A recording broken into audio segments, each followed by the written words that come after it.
That's cool. Yeah. So listen, I know a lot of you got a little upset that I sold the Tatra so quick, but realistically, this truck serves no actual purpose in my operation. Is it cool? Absolutely. And that's why I bought it. It was a great deal. This is an amazing truck that you just, like, it's a unicorn. You never see it. So the chance to own it for even a little bit, I couldn't pass it up. So we got the Tatra, played it a little bit, had some fun, made a couple videos, and it's going on as no. This one is paid for and done, but you're probably going to see it in my yard until next spring when it finally heads off to its new job.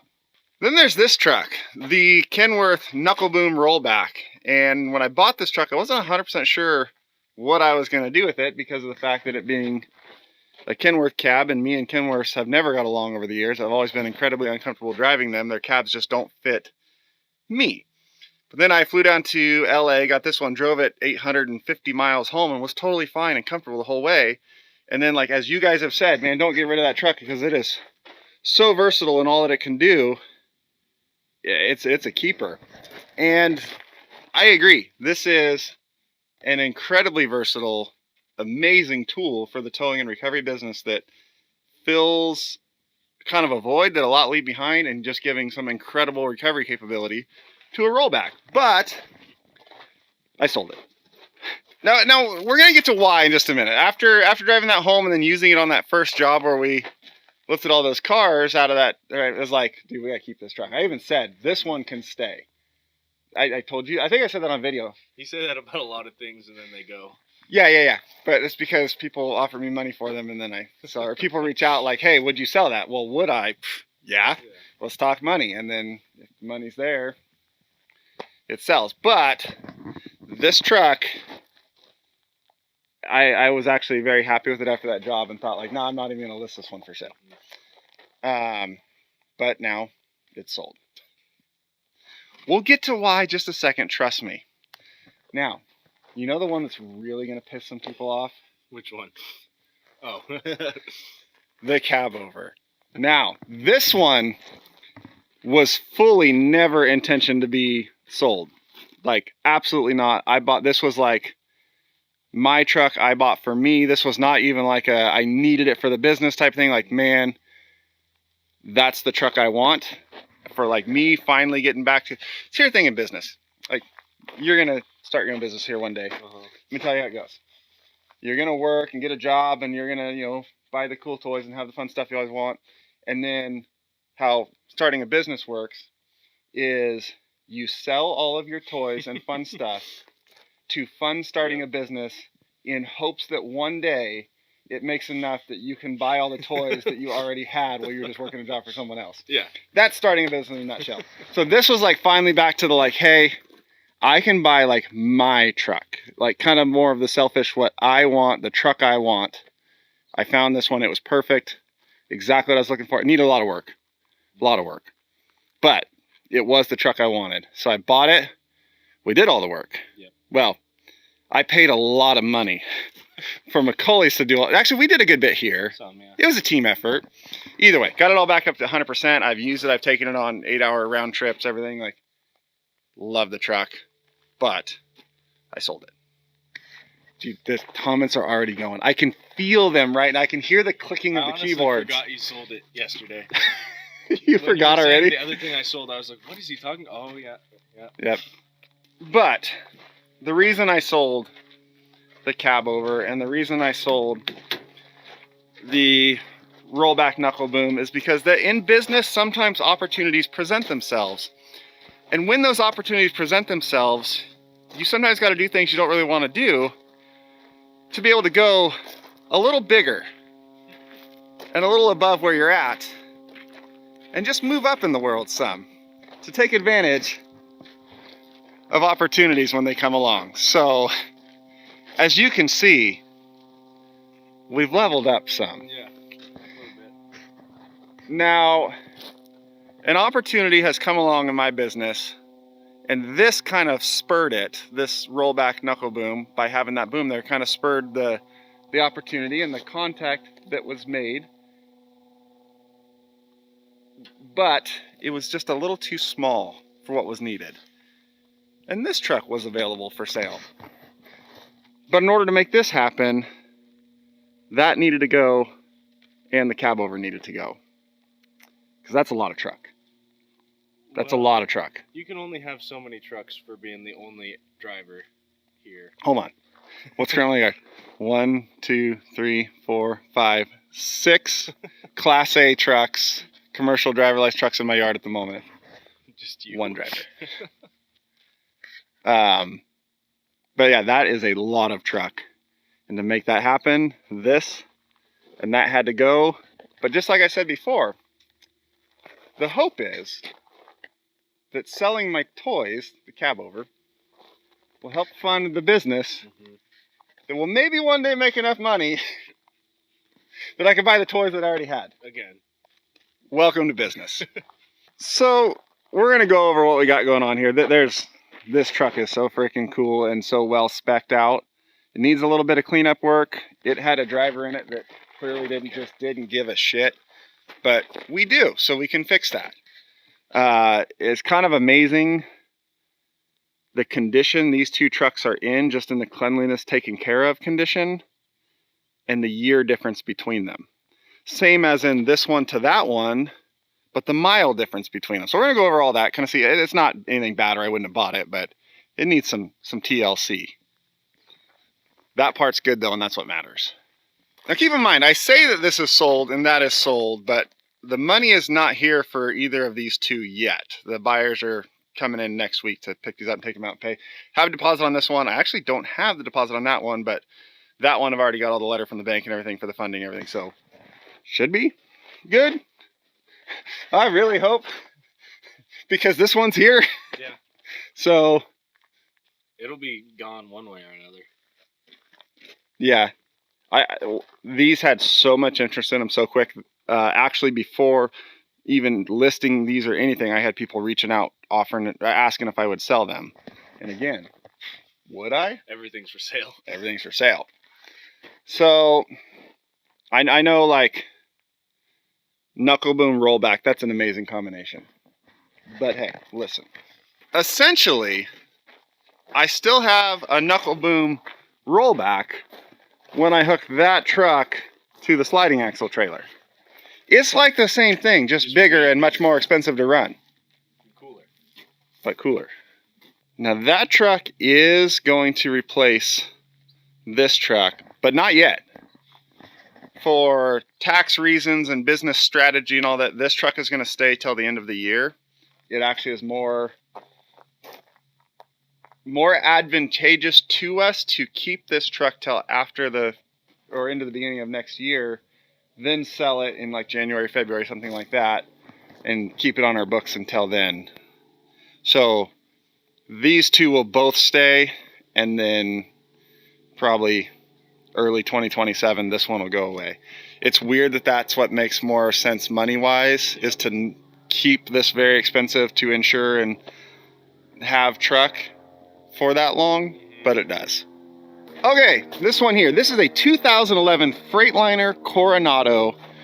The Coronado was a very short-lived truck from Freightliner. My theory is that Freightliner killed off the Coronado because the Coronado was competing with the Western Stars. And Daimler owns both brands. They are separate brands, built in separate plants, in separate places, all of that, but they both are owned by the same parent company, which is Daimler. When Freightliner came out with the Coronado, Freightliner's always kind of the more like, just go to work truck. Nothing super fancy, nothing crazy, just a good, basic, solid go to work truck. And most of my trucks that I've owned have been Freightliners because I'm not the fancy, polished, shiny, flashy Peterbilt guy. I'm the let's just go get a freaking job done guy. And that's always been Freightliners. So most of my trucks have been Freightliners. That's what I've always kind of preferred. And then I found Western Stars. And they were like a much nicer, fancier version, tougher, more rugged version of a Freightliner. However, there was the Coronado. Freightliner came out with the Coronado. A much higher end fit and finish, fancier, nicer, very rugged, heavy duty vocational truck. The Coronado. And it didn't last very long before they killed it off. And when they came out with the Coronado, being the guy who mostly had Freightliners, always liked Freightliners, man, I wanted a Coronado so bad. Back in the day when I was in Northern California, I had a Freightliner Columbia. Man, I wanted a Coronado so freaking bad. It was still Freightliner, but the heavier duty, nicer version of it. And then they killed it off, and I was pissed because, like, I didn't even get a chance to buy one yet, and you guys got rid of them. And then I found Western Stars once we were up here in Oregon, and they're like, "Oh, this is everything that I thought the Coronado would be and more." But now, I got a Coronado. That seems to be how it goes. You want something, and then now you're getting, but like kind of backwards. It's just many, many years of Yeah. work to get there. Yeah. Like, you want something, like, you see what you want, and it's, shoot, 10 years of wanting one of these and working, and then finally is able to get one after they're discontinued. But it's a Coronado SD, severe duty.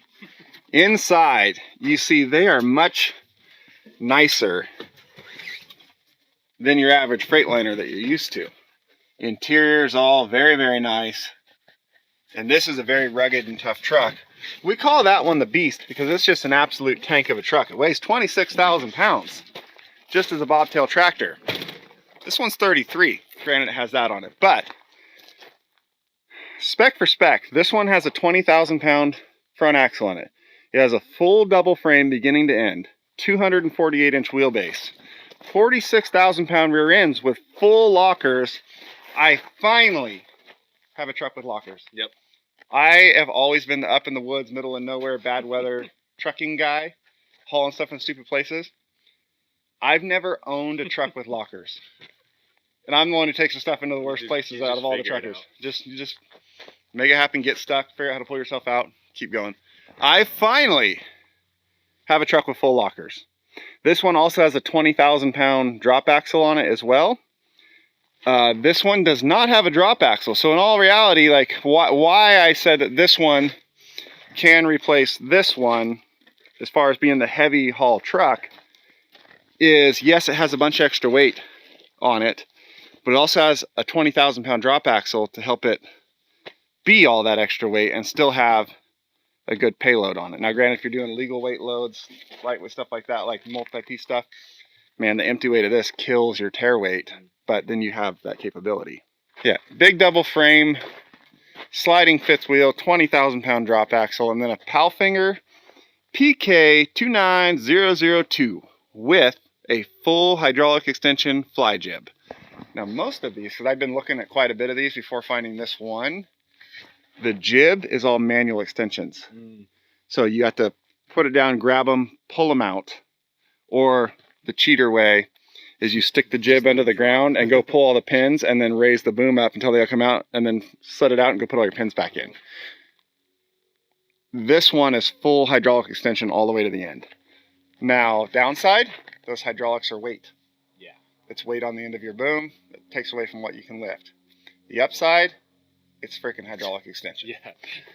Now, this is a detachable jib. We're going to fold this up and bring it down and show you how that works here in just a minute. But I'll also show you the load charts. Basically, at full reach, all the way out, if you flat stick this thing straight out, it's still rated to lift 2,000 pounds. And I forget what the actual radius is. I think it's close to 80 feet, something like that, which is 2,000 pounds at 80 feet. Insane. On a knuckle boom on the back of a fifth wheel truck. That's crazy. Yeah. Now, but what this truck doesn't have is it doesn't have PTO hydraulic ports. Obviously, it's got a big old hydraulic tank, lots of hydraulic pumping power, but no PTO ports to run a hydraulic trailer like my sliding axle here. So we're gonna have to add in a diverter valve to divert the hydraulic flow from the crane to back here, just like that one has. This one has a diverter valve where the PTO is either running the crane or it's running the bed. You can't have it going to both at the same time. So we're gonna have to do the same to this. And by we, do you know what I mean? Me. No. Oh. Tim? Yep. Yeah. Yes. Tim's gonna have to add a diverter valve to this. That's what I mean by we. I was gonna say, I don't know if I can do that. I'm sure I could figure it You'd out. figure it out. Maybe you and Tim do it. Yeah. Tim loves when people help. Man, look at the size of that thing. It just dwarfs. This one looked really big until we got this one home. Yeah, it looks like a little kid's toy now. Yeah. But like that one was handling SUVs way out there, no problem. And this one at full reach has 4 times the freaking capacity of that one. Hey, let's play with it. And this one has a remote.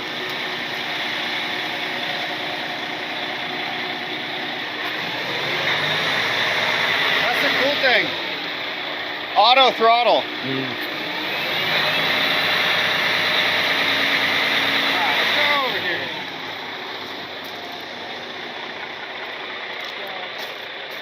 We gotta stand way back to be able to even see this thing in the camera and all that it's got going on. But one of the cool features about the fly jib is that you can invert the fly jib. So it doesn't just go in line with the boom, it keeps going past it.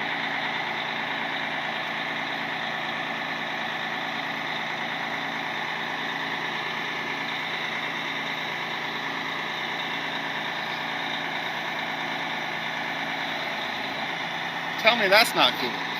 Now where that, I should probably not try this until I get some more practice on this particular crane. But what you'll see guys do is like something inside of a building. They can stick the main boom down through the door and then kick the fly jib up to lift something inside of a building and then snake it back out of there. It'll be a minute before I try that. But we can.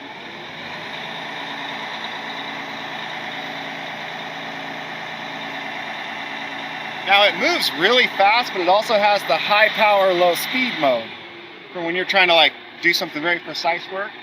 Now it is moving. You're just not.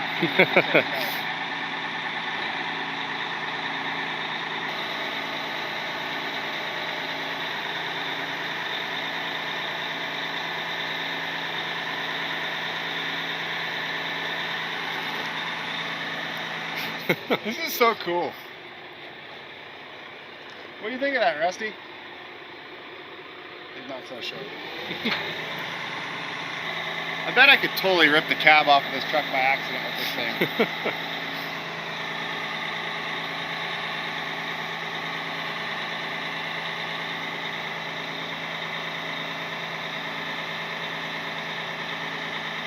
I should go where I can see that better.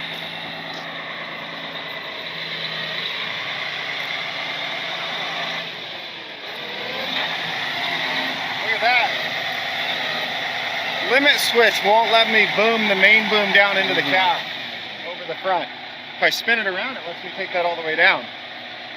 That's probably a good thing.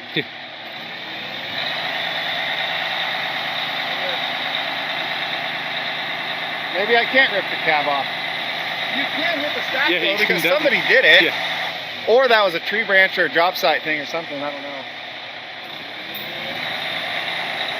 We'll put it at the back and then fold this around and show how the jib comes off. I don't know if we're going to take it off just yet. We'll show how it does. And then that hook unpins and you can have it there. Or it goes here on the end of the main boom. Or back on that third stage of the main boom. So you can move the hook around.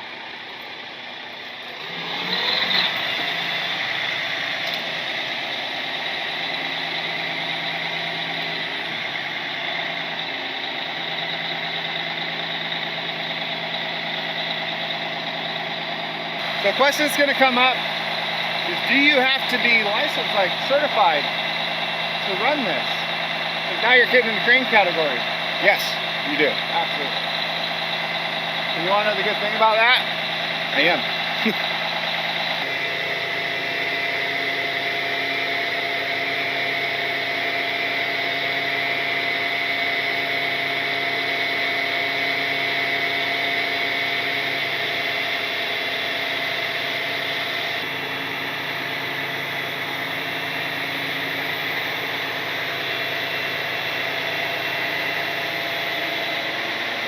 Okay, so we're not going to do it because the stands are missing. So to pull the jib off, you flip it upside down like this with your main boom, some extension out. Now there's supposed to be a stand that bolts on right here, and there's a little flat stand, and then it pins in back here. It comes down and it's like a little stand for it. So when you flip this down, it's sitting on little stands, and then you pull this pin out, because this slides into the main boom. So you pull this pin, you come over here, you disconnect all your hydraulic lines, which this one, look at that. They've swapped them from quick couplers to bolt-in lines. There's supposed to be a quick coupler block right here that you just uncouple all at once. So they really just decided it was staying on for good. Well, for what they did, that's all Yeah. they ever needed. And then you undo the electrical plug right here as well. These fold back into here and pin in with this. And then this is sitting on its own. You just retract your main boom and it slides off of this. And now you're just main boom only. There is a plug that goes into the electrical here that lets it know that you're in main boom configuration. And you kind of change your settings around in here, and now its whole chart and capacity changes. In main boom configuration without the fly jib on it, it'll pick up a 20-foot sea container with a ton of room to spare at every reach, flat stick, and swing it all around, no problem at all. So I do want to build a deck that sits on the back of this over the fifth wheel. It sticks out some, has its own like underride bar and lighting and stuff on it. It sticks out back. I think I want a 15-foot deck on the back of this truck. What will stick out to, what do we figure? You drew a line right here. No, that's the 20-foot Oh. line. No, that was where the container would sit if we do that. Oh, yeah. The deck was like here. So we build a bar out, bumper, all that stuff. And make it a flat deck that sits over the fifth wheel. We use this, just lift it, set it on, pin it in place, and now we can carry stuff right on the back of the truck. That'd be very handy. Yeah. Have that, and then do a pintle hitch on it as well, that you can pull a pintle trailer behind it. And now something we got to check out here in just a minute. From the math we've done and the figuring we've figured, this truck might be under 65 feet with this trailer hooked up. If it is, that means it's unrestricted in all the Northern California length restricted roads, all the Oregon, this northeastern Oregon side where we go a lot, length restricted roads. I'd be legal in all of it. This truck's no problem, obviously it's shorter. That truck, no problem at all. But if this one can pull the low bed, have this crane on the back, and be under 65 feet, that'd be cool. So, should we see if we can touch the low bed from here? I thought you were going to say, should we hook it up? Well, that too.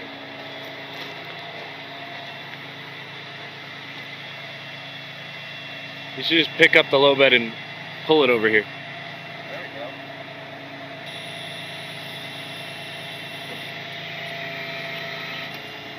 This is basically just the most expensive RC car I've ever bought. I think we'll get it. We can get a little more reach by bringing our main boom down and going out with our second boom. I think you got it easily. I mean, I think so, but we're going to see how much we can got it by. So we're main boom down, second boom out. And that's how low, like, that's where it wouldn't let that main boom go down any lower when I was forward over the cab. So it's got all the safeties built in to not hit the cab, hopefully. See what we're doing up there? Bringing the first boom down. We're cooking out with the second to make it as long as possible.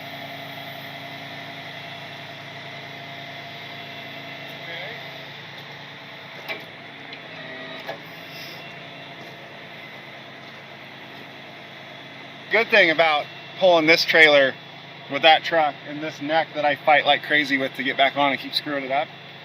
All else fails, I just pick the neck up and go stick it back on the trailer and then hook the truck back up.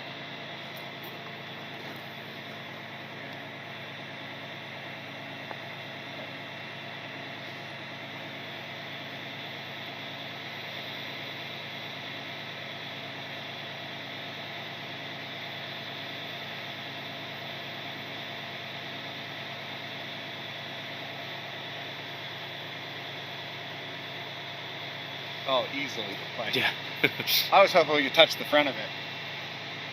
He might be able to touch the bed.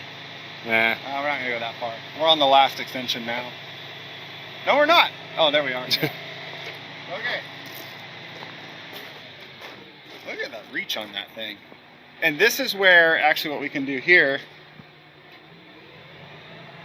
You know what's odd? It doesn't make sense. I'm actually looking at this remote less than I look at the Zacklift remote. Really? Yeah. I don't know why. So if we main boom down, I want to see like if we had to go through the door of a building and then lift something inside. Main boom down. How far up we can go?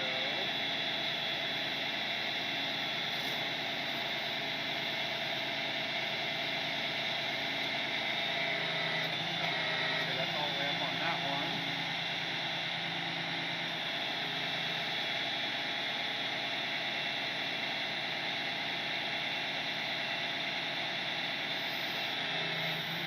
And that's 2,000 pounds capacity, actually just a little over 2,000 pounds of capacity right here. And I have a load chart on the remote, so it's telling me where I'm at on my capacity as I'm lifting and moving radiuses. So I'm moving out with the load on, I can see as we're getting 60%, 70, 80, 90, 100%, and this will stop you. Now we can go into, I should have set up closer to this building, see if we could have got it through the building and practice on my own building before I wreck someone else's. So we can go into high power, low speed mode. And if we needed to do something precise.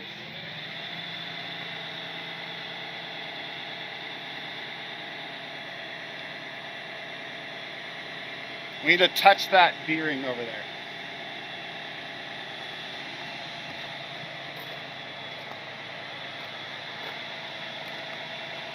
Actually, can we? Are you fully extended?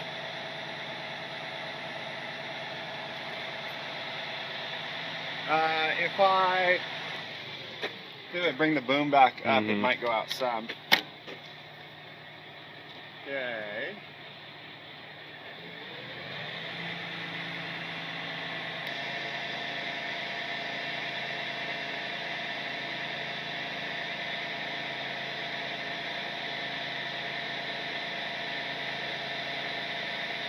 See what the boom's doing? Look how slowly the hook is moving. This far out, using two functions at the same time. Isn't that crazy? Yeah. Look how just slowly and precise that hook is moving.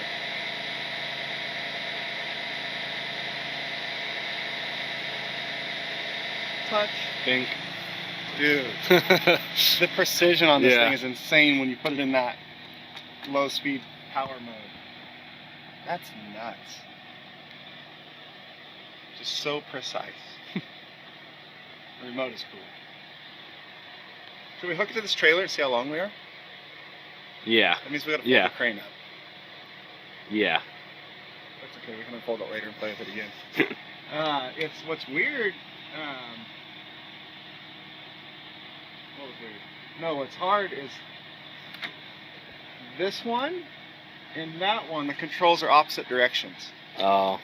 My swing starts over here and then it works first boom, second boom, main extension, fly jib, jib extension.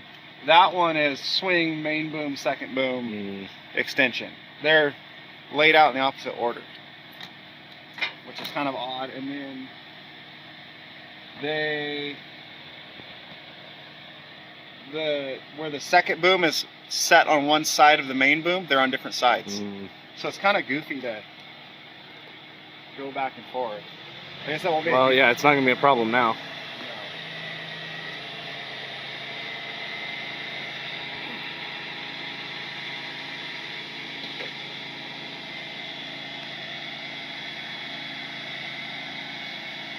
Actually, we can take it out of this mode and go. See the difference? Way faster.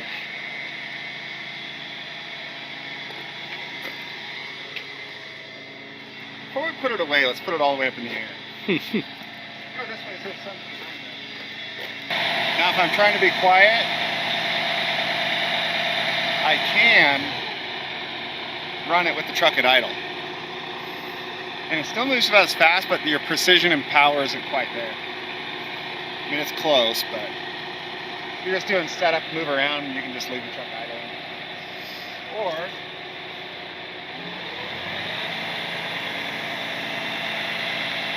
Camera's not wide enough. huh? Camera's not wide enough. No, and then the reason for that fly jib instead of just a stiff boom is if I had to go over the top of a building and reach something that's up over the top,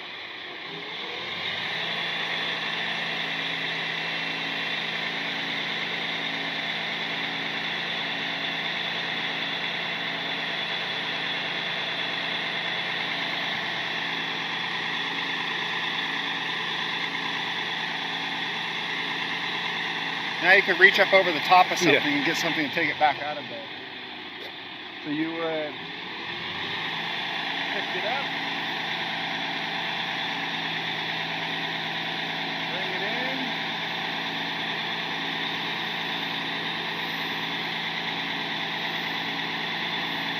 probably start swinging it off the side around the building. We've got 3 functions going at the same time right now. And then we can, now we're 4 functions running at once. We got our main boom coming down.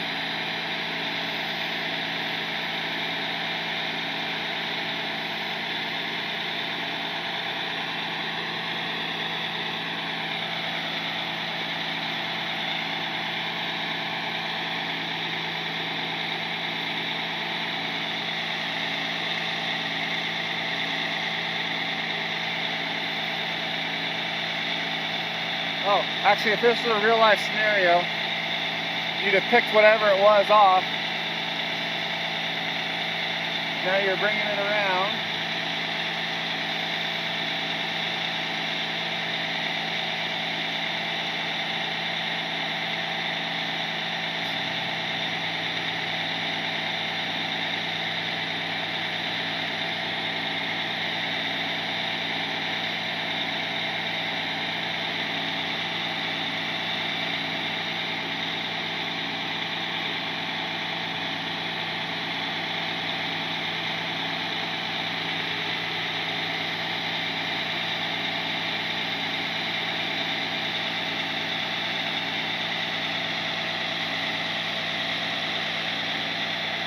And you set it on the truck that's carrying it away.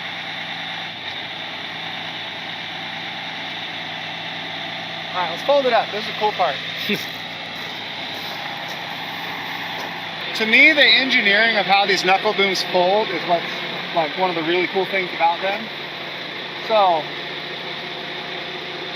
we got to bring our fly jib in.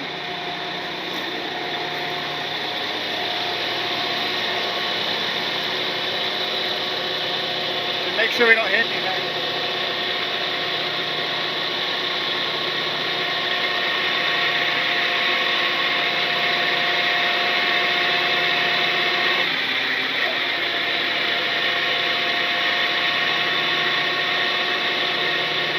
Now we're going to bring our second boom in.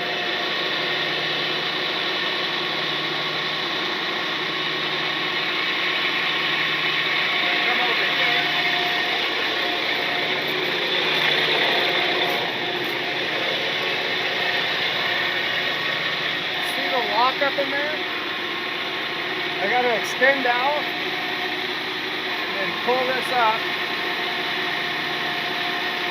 and then retract it back and then set it in the lock nice and smooth like that. That's what a crane certification gets you. Now we can bring the main boom down. We can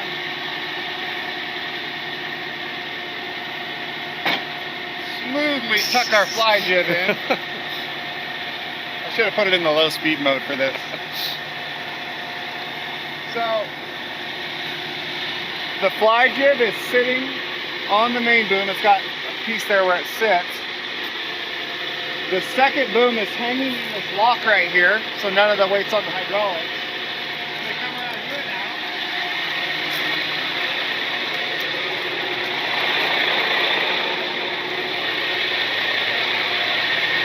There's a little tab up there.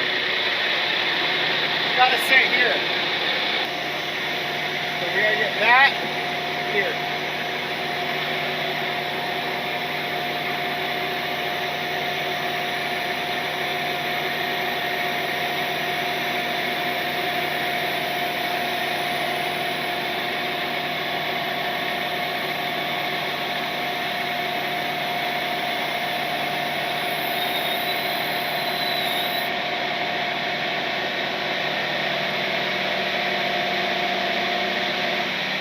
Done. Now, all the booms are sitting in rest where they're not bouncing on the hydraulics. Now we're done with the remote. We got to switch it back to hydraulic or outrigger mode. So, remote mode, run it by hand from here mode, outrigger mode, emergency stop of course, and then you hit this. Nothing works.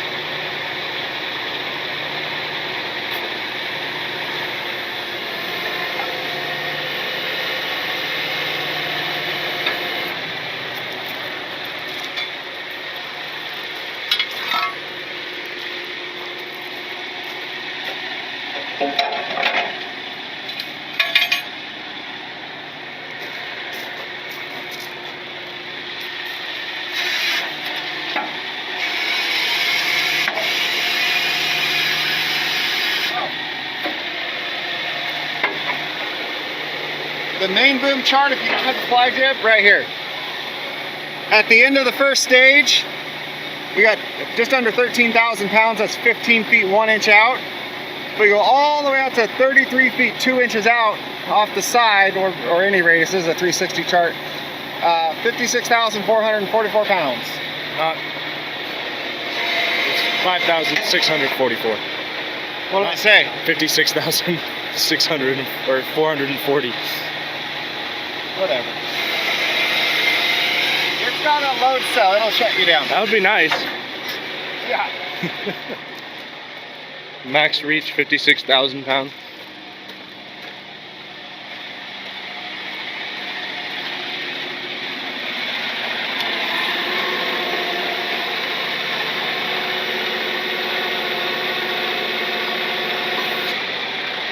I just realized, so it's like learning processes, right? I've been practicing with that and then the course, and I read all the Halfinger training on this, like it's full, like so the locks and the steps and all that. I've been doing all that, but just like your working daily like routine, I've been pulling the outrigger pads off. They go on the other side, then walking all the way back around this lever to fold them in.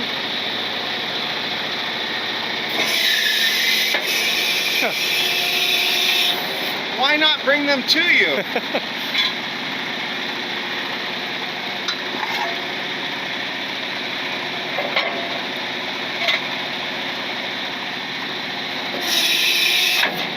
I think you missed the hole on that one. I did. I'll put it in. Doesn't that make sense? Yeah, well, no, way more sense. Why not go like this, put the pad on instead of having to walk around the whole outrigger and run it out and down? Yep. I think I might start doing that.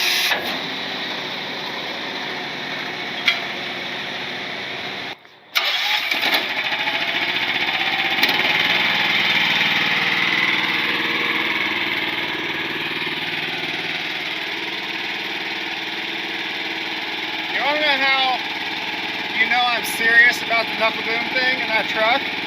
So I actually bought it from the dealer. Yeah. But it was the dealer who posted it on Facebook Marketplace. So I found it. But that truck was actually from the dealer's RWC group up in Pendleton. The truck came out of LeGrand, is where it's lived and worked its life. Oh yeah, we started to go over all the shit that's wrong with it. Yeah. Yeah, this is one I actually went and bought from a dealer. I did like paperwork and everything. It was weird.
gonna have room to slide up?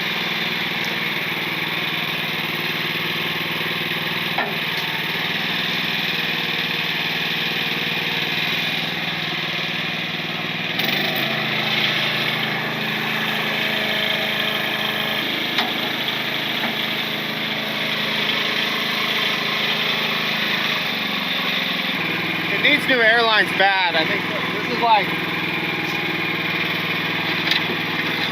if your airlines look like this, don't use them. I think I have another set in the shed.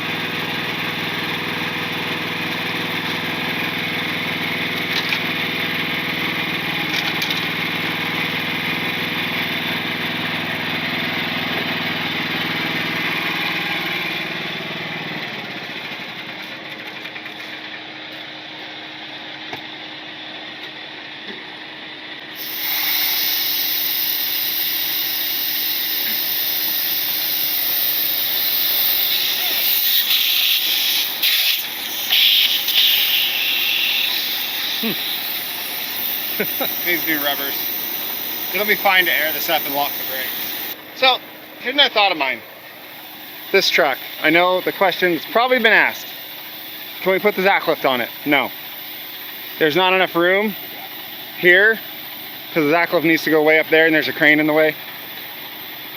But I think it would fit like the Zac lift fifth wheeler. Like the one that's just the underreach, not the whole big Atlas or like Genesis, like that one over there. The fifth wheeler that goes down and is just an underreach and has one single winch on the top. It's the main drag winch. I think that would fit. And this truck's shorter, like my other one's 276 wheelbase. Tows is fine. Very happy with how it tows. This one's 248, much shorter wheelbase. But this one's also 16,500 pounds on the front axle empty because it's got, you know, this big counterweight sitting right here up there. So I kind of think this would, even though shorter, would tow pretty decently with just the Zac lift fifth wheeler because it's got so much weight up there to begin with. The other thing is we could get super fancy and take that axle off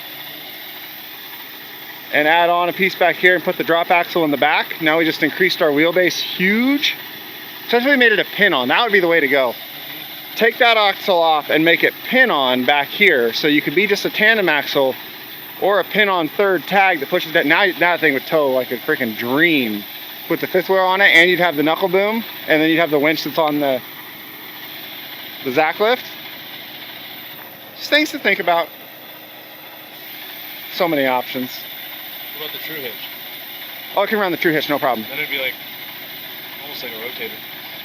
Yeah, this is no problem with the true hitch. It'll run that easily. All right, see if it'll slide.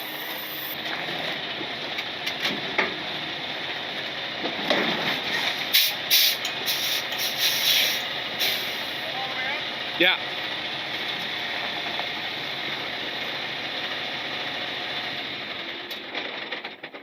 Give me that camera. I gotta bitch at some truck manufacturers real quick. Dear truck manufacturers, all of you. Why are you beeping? Oh, that's why. Put the Johnson bar back. Every truck in the world used to have a trailer hand valve right here. So you're driving, something happened back there, the trailer doing weird shit, you know, whatever. You've got that, or something with your brakes. Right here, just let go, grab, pull, you got trailer brakes. Sliding your fifth wheel back and forth, sliding your trailer axles, send air to your trailer, trailer brakes. I just realized when I tried to do that, there's no Johnson bar in this truck. Some put them up on the dash here, some put them... It's not here. Freightliner. What the Pull your head out of your ass. Put the damn Johnson bar back. And it's like all of them are doing it. Freightliner, International. I think even the new like Western Star. I think the 49Xs have them, but like the 5700 series, all the other 57X series, whatever. The Peterbilts, Kenworths, all of them are doing it where they're getting rid of the trailer brake hand valve. Stop doing that. Let us drive the damn trucks the way we want to drive them. Oh, that frustrates me so bad. I didn't realize it didn't have that. Okay. What do you think, David? I actually think it's gonna be good because It slid up more than I expected it to. And we're like, by our math though, we were going to be like to the Very edge. close, yeah. And we were guessing on that neck because it was laid down. It was all eyeballed. Yeah. Would be cool. We should probably throw our trash away. Oh, everybody asked about this? How to magnetic mount tape measure? This is like a GoPro magnet mount. You just thread the piece, thread the little piece on there, throw it back on. You have magnet mount so you can measure stuff by yourself. Back of the trailer. Come on, 65 feet.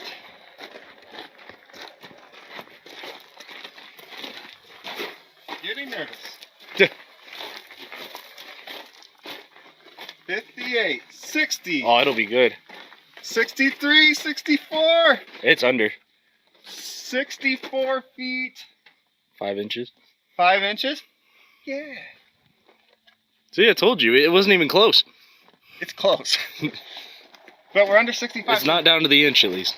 So this combination is not length restricted to go anywhere. We can go wherever. Yes. That's cool. I kind of didn't expect that, but the problem is, that means the trailer I don't like.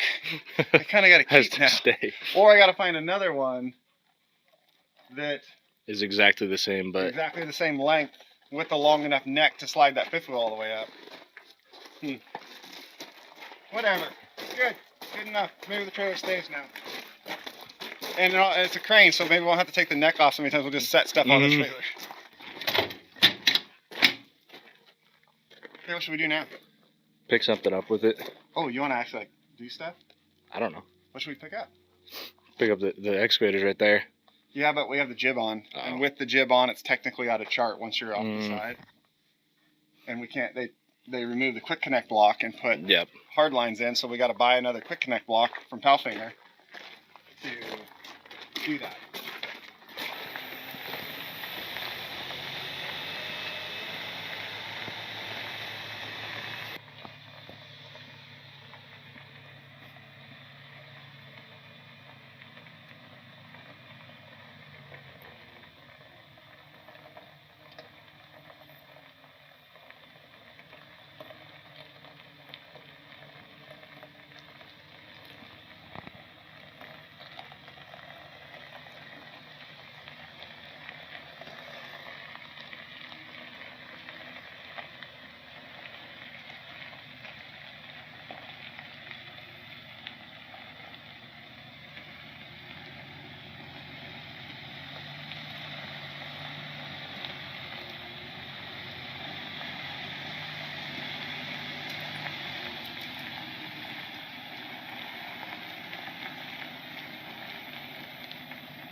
Easier to back in here if I had to unhook the trailer first, or move that truck that was in the way, or move the outriggers on the other one that were in the way.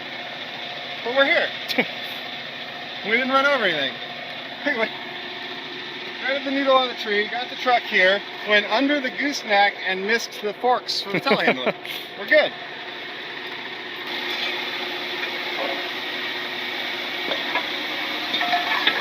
Ah, they fit all the way in.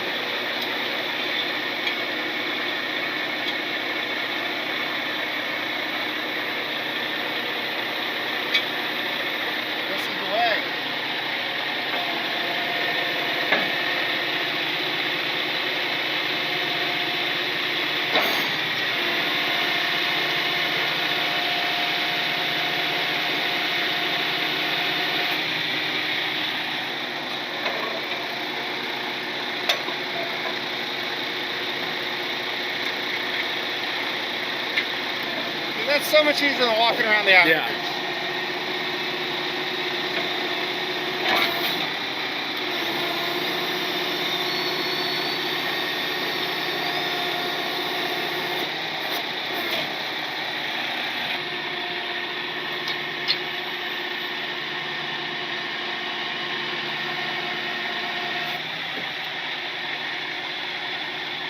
This is gonna sound weird, and I don't know why it is how it is, but I feel more comfortable and like competent unfolding the crane and folding the crane from those levers rather than this. But everywhere else, like, I'm totally fine on this. But when it comes to the unfold, I'm like super, I don't know, I prefer it from there.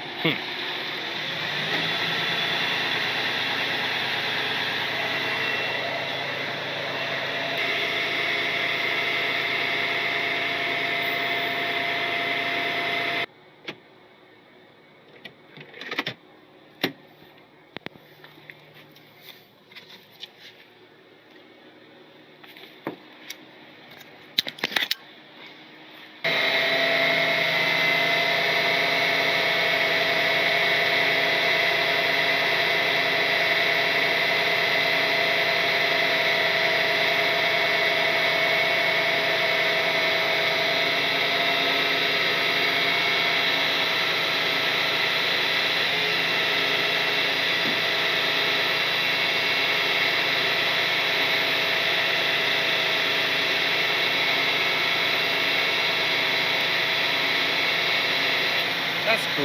Yeah.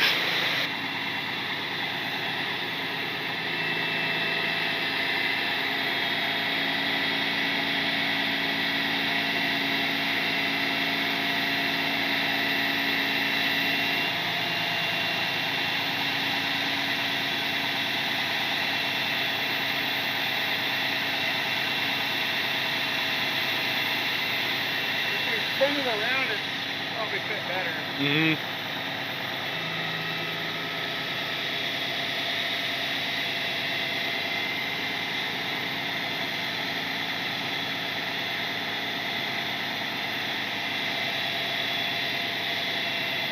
Dude, I gained so much chart capacity, I went over the side, it dropped my percentage down significantly.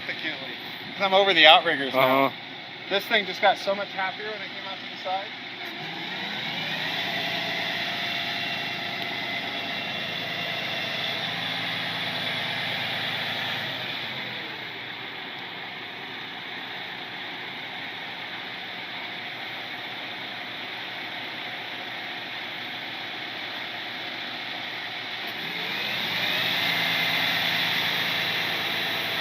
Problem is I got the neck of the gooseneck over the deck of the trailer. I use it as a bump stop.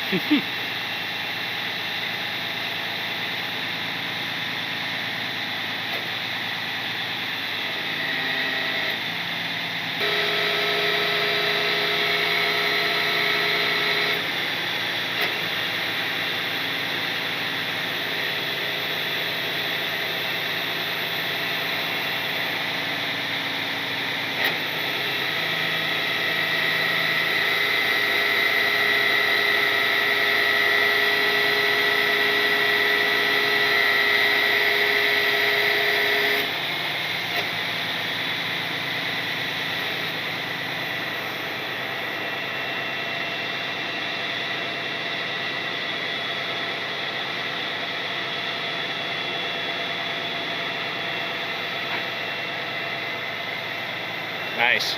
I never went over 70%, and that's with the jib on. Huh. And this is a decent sized SUV.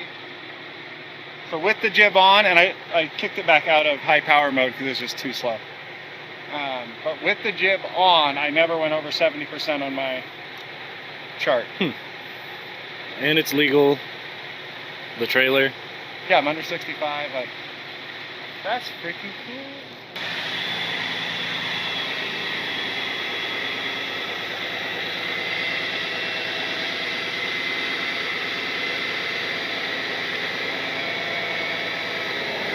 Way better. That's better. Yeah.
So I went up to 80% on the chart right there. That's why I started beeping. But I just flipped it into high power mode and it dropped me back down to 70. Yep. It's giving you more because there's going to be less erratic movements of bounce, it's going to move so much slower.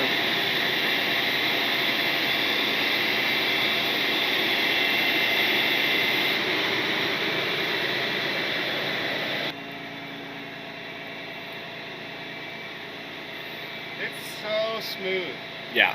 I was just moving some of the different functions and it's like, it's going so smooth. Now in all reality, what I have planned for it, we'll use it for some YouTube stuff when it fits and can be used to like do a job that's a YouTube film job and or help someone out doing something, like we'll use it for that. But it also, this has like a business purpose that I'm sure there'll be plenty you don't see on YouTube. Yeah. And it just goes to work. And for that, it is rated for everything I need to do for that. That's why I bought this one. Is it fits all the ratings I need to do everything with that. Yep. But that's business. This is YouTube. We'll have fun with it on YouTube, and then it'll go to work and like actually hopefully pay for itself. And you'll still have fun with it then. Yeah. How do you not have fun running this thing? Well, you'd be the guy who used to run it, just didn't care. He didn't seem to have too much fun. Or he had way too much fun. One of the two. Yeah, we gotta go over this thing still. Show the people what it looks like when you give someone who just doesn't give a shit a $500,000 truck. Yeah. Because he got this truck brand new. Someone did. At over $500,000. I did not pay $500,000. Don't worry. I would love a brand new one, but not for $500,000. Yep. Maybe if this one like works out and does everything we want to do, and that side of things takes off business-wise, go bigger, better, newer, and lean into it. But this one can do all I need to do for what I'm thinking.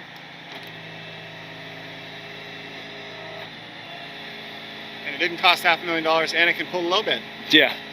And be a fifth wheel truck at the same time.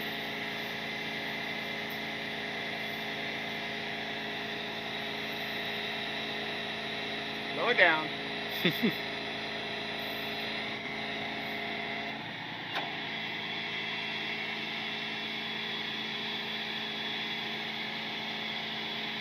We're gonna look in the shed, see if we got some more of those air and electric. I think I have that whole like three-way air I feel like I saw it somewhere, yeah. I believe I do. We'll swap all that out so it's all brand new.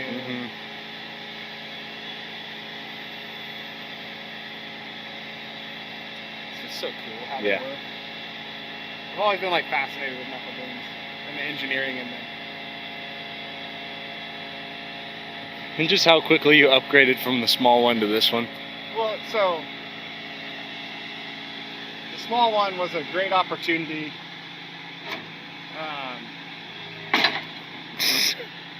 You were so smooth right up I'm until there. telling you, from the truck is where I need to fold and unfold it. I could run the thing from out here. I need to fold and unfold it from the truck. No, the small one, great opportunity, great truck. Josh with Pepe's, like, when he offered to sell it to me, like, because he needed to get rid of it because all the carb stuff, it had to go out of the state. And I was out of the state and I like cool trucks. There was no passing that deal up. And I knew being a Pepe's truck, it was like top notch taken care of. That's what it ended up being. Because I could not be happier with that side of it. But then that opened up a couple doors and got a couple phone calls made and some talks happening, and it was like, I need a bigger one. Bigger one. Unfortunately, you're going back to school and leaving me. Yeah. You don't get to have any of the fun. Before any of it happened. Yep. Does this say you're done, not coming back? I don't know yet. It just depends. Quit college, it doesn't matter. Medical degrees are worthless these days. Yeah. Yeah, you know, that medical, where's that medical degree gonna get you? Nowhere. I mean, a job. You've got one. Yeah.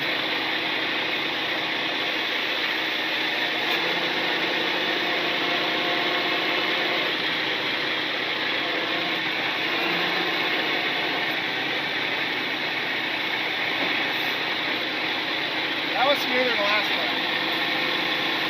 Are you on the high power, low speed, or are you? I'm on full. So you're actually just getting better? The truck's idling. Yeah.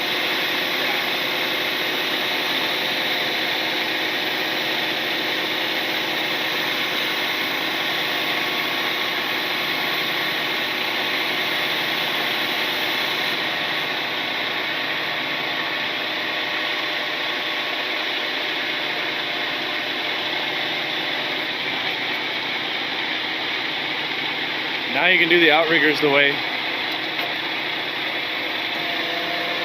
the easy way. Yeah, so do you have another break between when you graduate and start medical stuff?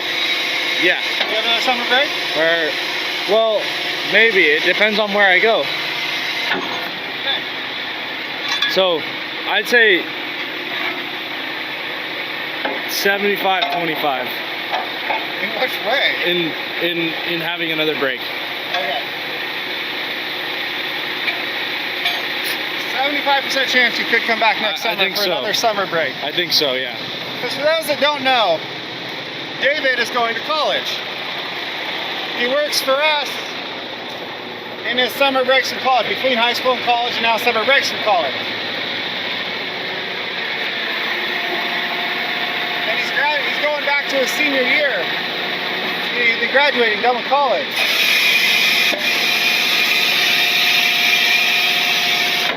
I'm not quite done. Well, the first 4 years. Yes. Then he's got to go in and go get his actual, like, professional degree. It's a doctorate? Yeah, doctorate. Yeah. But, do you have a break before that next phase?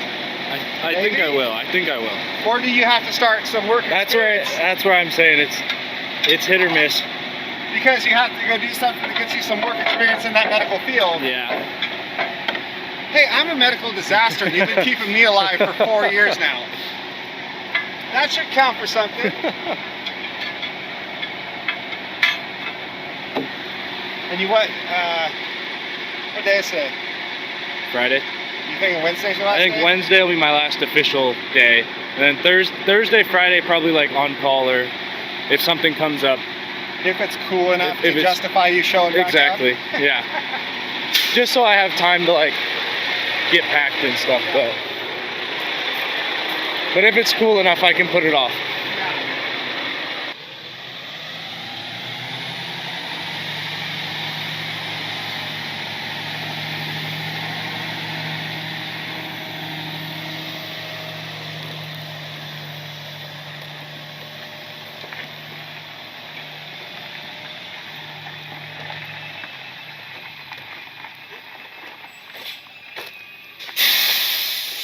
Now you got to tell them everything wrong with it. Oh yeah, we're doing that now. Forgot. So, this truck lived its first 40,000 miles in Tennessee for a company out there. More humid, I mean, they get a little rougher, a little quicker as far as the paint and the looks. And then it went to La Grande, Oregon. Again, weather-wise, pretty rough on things. Lots of mag chloride on the road, stuff like that. So paint in some of the areas, it's all just surface rust. I mean, just the slightest paint bubbling is starting like here, but that's a wire wheel or needle scaler. Take all that off and we repaint all this. There's zero rust jacking. It's a double frame all the way through. Zero rust jacking in the whole thing. I looked very good for that. But it is just like here on these extra parts, because this is like an added on piece, not like part of the frame. Like that's surface rust back here. Like, it's not bad at all. And like I said, between the frame rails, let's see the camera, you can look. No rust jacking. The frame is clean all the way through. So I do want to clean all that up though. Get some new paint on all of this frame. Make that look nice and good. It's got things like this needs to be repainted. The cylinders need to be repainted, mainly that main boom cylinder. No leaks, no loose pins, no nothing, no worn out wear pads in this whole system. All of this mechanically top notch. Now the truck, like I said, the first 40,000 miles were out in Tennessee. Then it went to LeGrand. It now has 91,000 on it. I thought it was closer to 100. It's 90, it's low 90s. Oh. Very, very little use on this truck. But it's sat in bad weather area its whole life. Like that area is probably worse than here for like just brutal sun in the summertime and then nasty, nasty winters. So it looks like it's been sitting outside since 2011. That cover got hit by something that just needs straightened out. All that is just a cover. That exhaust tip is bent down from hitting something. Inside, this is what kills me, man. Someone got a very nice, nicely done $500,000 truck, and like all the kick panels down here is all kind of jacket up. The cup holder is broke out. Like, how do you do this? You break a cup holder. To a brand new truck. I already ordered the new insert that drops in, so that'll all be fine. It needs a lot of cleaning up and a little bit of love. Because I don't think it got that. Yeah. And like I said, it's only got, I think it's 91 or 92,000 miles, somewhere there, whatever. Which is nothing on one of these trucks. DD13 Detroit engine. But beautiful truck. Given to someone who just didn't give a shit. But we can save it. Mm-hmm. And by we, you know what I mean? No, not anymore. Yeah, I mean me, because you're freaking leaving. Yeah. So Tim too. this one's on me. Tim, I'll have Tim do the diverter valve so we can run hydraulics to run the sliding axle trailer. And then I'll do a bunch of cleaning up on this thing. Getting it all cherried back up how it should be. And that one, that guy's supposed to fly out next week and pick that truck up and bring me the cashier's check. And then same with the cab over. He's flying out. I've already seen the check for that one. He's flying out next week as well. Somehow. And it's leaving. Now, in all reality, if this guy backed out, me-wise, just me wanting to have fun trucks-wise, if the cab over guy backed out, I would not be sad. Yeah. Business-wise, if this guy backed out and the cab over still sold, I would not be so sad about this one staying at all. If they both back out, then it's a problem. then we're going to start listing a whole bunch of shit for sale real quick. Yeah, because this purchase was kind of made knowing the money from that and that were coming in to cover it. So they better sell. I think they will. Yeah.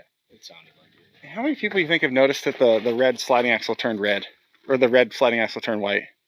I was wondering if you had made a video on that. No, I didn't. I didn't make any videos because, of... like, at the beginning of this, you were just like, oh, I like this new trailer, and then just skipped right past it.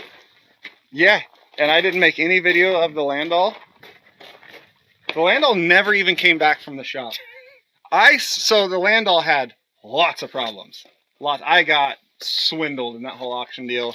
It was rough. That they purposely hid a whole bunch of shit on that thing, which made it cost a whole lot more money to get it out here from Oklahoma. Then it was like an unusable trailer. We had to have all brand new wheels and tires, a bunch of new stuff underneath it, airbags, hydraulic lines, air lines, the whole freaking thing, wiring all the way through, lights. Like, there was so much stuff. That thing cost so much money. But I sold that trailer while it was at the shop getting all that done. To a friend of mine, actually. It didn't go far. It's actually just right over there. So it fits what he wants to do with it a hell of a lot better than what I want to do. Also, they listed that trailer as a 51-foot trailer, and it turned out to be a 53. A 51 was already too long for what I really wanted, but it was a good deal, so I figured I'd deal with it being a 51. Then it showed up, and it's a 53, which did not work for what I wanted. This one is a 46. So it's even shorter, which is what I wanted. A 46, and it's got a 36-foot bottom deck, so it can still legally haul 40-foot sea containers as long as they're empty, because you can have up to 5 feet of overhang on a a sea container, and this is a 36-foot bottom deck, so you'll have 4 feet, and you're not going to get all the way hard against the front of it, so you'll be in that 4 to 5 foot of overhang reach. So it's as short as you can get, while still being able to technically legally haul a 40-foot sea container, as long as it's empty. So, oh, and the other thing about this trailer, it's got a 2-stage slide. So the ram is 2-stage, so it comes up to the axles into like here and stop, and then they go the rest of the way. So you can bring them up to here and run it with the axles like up here to get around tight areas. And unlike the trailees and the Landau, it doesn't come back to a point back here. The point part flips down, and all the lights are in the back of the trailer, and this becomes your underride protection at the back of the trailer. Whereas all the others, the lights are on a light bar and underride bar off the back of the axle carriage. So when you slide the axles up, your lights and underride bar disappear as well, and now you have just this knife edge sticking back here, which is not ideal if you're ever to get rear-ended. This one, you can run the axles up and you still have all your lights and protection back here. So Trail King, I've had a Trail King that had this setup before, and I really liked it. I wish you could get this tail design with the trailee's neck design, but you can't. I asked. So the trailees has some different options in their newer trailers. One where the axle will slide 4 feet forward before that underride bar starts coming, so you can cheat it a bit there and get some advantage out of the sliding axle for tight roads. But this one, you can put them like literally wherever you wanted, and you're fine. But no, it's a good trailer. I like it. It's worked well. I need to get the remote for it still. I have not done that. We got to look into what one it needs. I haven't even got that far with it yet. But yeah, that's why the Landau has turned white and turned into a Trail King. It's because it was too long. Don't you still have the remote for the Landau too? Oh shit, I do. I gotta give that to Greg. Yeah. I forgot what I was gonna say. Oh, but hey, I did profit on the Landau. Yeah. Somehow. $271, but I profited on the Landau. If I don't count any of my time, I profited $271. So I didn't lose at the auction on that one. I just sure as hell didn't gain what I thought I was going to. A lot of time. Yeah. But I gained $271. Again, welcome to business, Yeah, David. yeah. You'll learn the amount of time and work you put into stuff to not get paid for it. Granted though, I also, it wasn't like Greg like talked me down like it's no, I said like this much. This is what I'm into it. Make it an even number. Here it is. And he's like, deal. Well, then you have something like that, and then you have something like this, where you buy it, and then someone just offers you way more the same day, and you haven't done anything to it. I know. And it needed nothing. Yeah. Nothing. This thing was just like perfect. That's what kills me. 2003, 2011. Immaculate interior. Nothing wrong. Not a freaking... This thing is in such good, well taken care of shape. 2011. Both these have about the same miles. This is like 81, 82,000. This is 91, 92,000. But 2011, 2003. Just immaculate all the way through. So well taken care of. Just nobody gave a fuck. Same thing.